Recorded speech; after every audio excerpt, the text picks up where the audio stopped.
Let's check in with Storm Tracker 4, and still not a whole lot going on. We're watching some stuff here to the west. Now, this little thing right here, northern Livingston County, I'm not even sure that's rain that's reaching the ground. But what we are watching is back to the west here. This stuff, the computer models were suggesting this stuff would pop up and by early evening would move eastward and mainly affect areas south of 8 Mile. It's a small area. Most of us will not get rain this evening, but we have to keep an eye on that. So, of course, if you have our Local Forecasters app, we have real-time radar. You can track it on your own. You have radar in the palm of your hand there.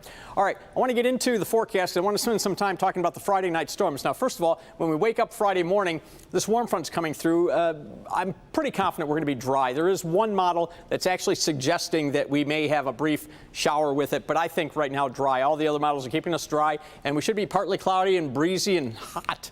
I mean, really hot tomorrow, upper 80s for a high. But notice we're dry during the day, so despite all the heat and humidity, we're not popping any thunderstorms yet. And even as we get into tomorrow night, you'll see the activity is pretty sparse. Again, we're going to get into a deeper dive into that in a second. But let me just take you through the weekend. Now, you see later at night, there is a cluster of showers and perhaps some thunderstorms that come through. And then as we get into Saturday morning, there could be another batch of that stuff that comes through. And then we get a break. Maybe we salvage some time Saturday afternoon.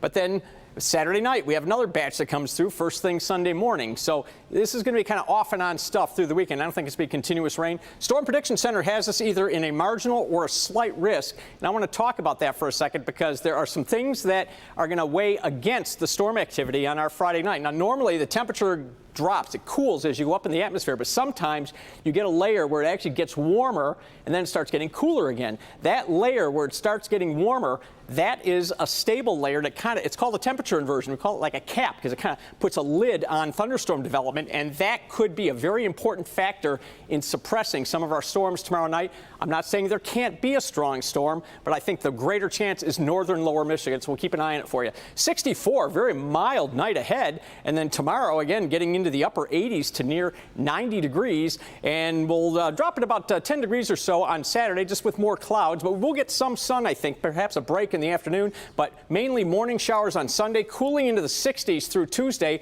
Then it gets unsettled again as we get into the middle of next week, guys.